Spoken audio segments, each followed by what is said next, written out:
Our application is now in a pretty complete state. So now we're going to start to think about how we could take this app and deploy it online. Let's first begin with a quick discussion about how our application is being executed right now on our local machine. So, of course, this is what is going on your computer right now. We've got post, comments, query, moderation, and event bus. They're all running on some very specific ports, and each of them can reach directly out to the other services and send messages, make requests, whatever is required. It's very direct and simple communication between each of our different services. So how can we somehow take this same kind of structure, make as few changes as possible, and deploy it online? Well, a very easy way to do this would be to go out to DigitalOcean or AWS, Microsoft Azure, whoever else, and rent a virtual machine. Once we get that virtual machine, we could transfer all of our services over to it. Like when I say transfer, I really just mean copy our source code and then run each of these services in the exact same way that we are doing right now. So we can have all the services communicating with each other by reaching out directly over localhost and trying to access port 4000, 4001, and so on. So this would definitely work, without a doubt. But as we start to really think through this scenario and think about how we would grow our application in the future, well, life starts to get a little bit more challenging. Let me show you what I mean. Let's imagine for a second that our comment service right here is starting to become really overburdened. Maybe we have a tremendous number of users coming into our application and trying to create comments. And so at some point in time, we might decide that we need to create a second or a third instance of this comment server just to handle this additional demand. A very easy way to do that would be to say, on the same virtual machine, let's create 2 new copies of that comment service. So now we've got the original copy right here and 2 more over here. Whenever someone tries to create a comment, we can then load balance between these 3 different services. When I say load balance, I essentially mean just randomize which server their incoming request goes to. Now, there's a couple of challenges with this approach. First off, these additional copies of the comment service would have to be allocated some new port on this machine. So maybe we would have port 4006 and 4007 right there. That's relevant because remember, our event bus needs to know the exact IP address and port of all the different services that it's going to send events to. So in other words, as soon as we create these additional copies of the comment service over here, we would have to open up our event bus code. And as a matter of fact, I can do that right now. Here's my event bus index.js file.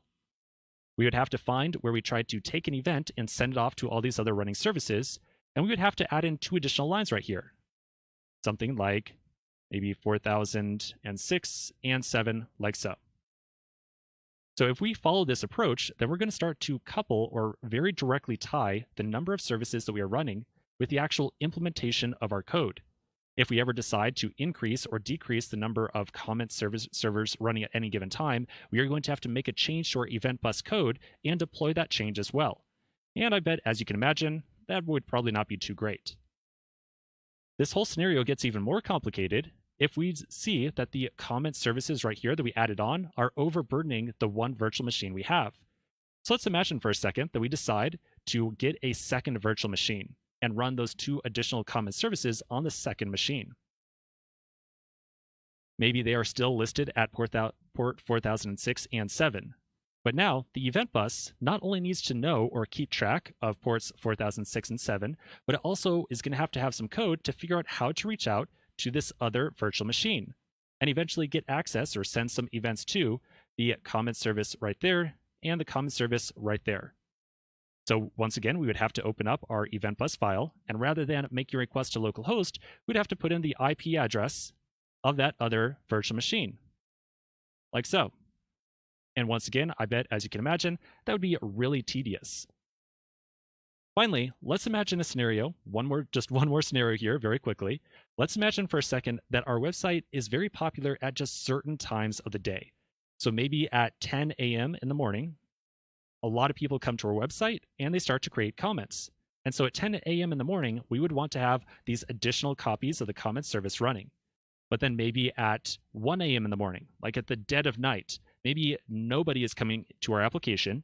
And so in order to save money on our hosting fees, we might decide at 1 a.m. to temporarily shut down this second virtual machine and just say, hey, no one's coming to our website. We don't need those additional copies of the common service. So let's just temporarily turn all that stuff off. So now in this scenario, once again, the event bus needs to know that that second virtual machine is now dead and it should not attempt to send any events over there. Well, to handle that, we would have to come back over to our event bus and maybe add in some code and say something like, if it is 1 a.m., or I should say if it is not 1 a.m., then go ahead and attempt to send the incoming event off to those other two services. And once again, as I'm sure you can imagine, this is definitely not something we would ever want to write out right here. We would never want to say, oh, well, if it's a certain time of the day, let's try making a request over to these additional copies. So everything we're discussing now is really going down towards a very bad path. We are trying to put together this event bus and have it communicate between all these different services in a very direct and imperative fashion. We're trying to say, hey, event bus, you need to keep track of all the different services, and you need to make sure that you always send every incoming event to every service that is running, and you need to keep track of whether or not they are running. This is all just over the top complex, way too confusing, and there's probably no way we would be able to pull this off very easily. So I think it's pretty clear at this point that although what we have right now is working on our local machine, it would probably not work in the long term.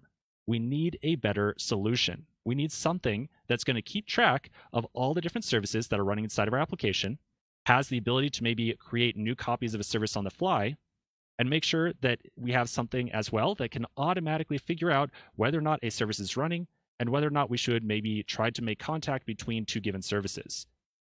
So this is all going to lead us into a really big discussion in this section in all the next coming videos around two big open source technologies called Docker and Kubernetes.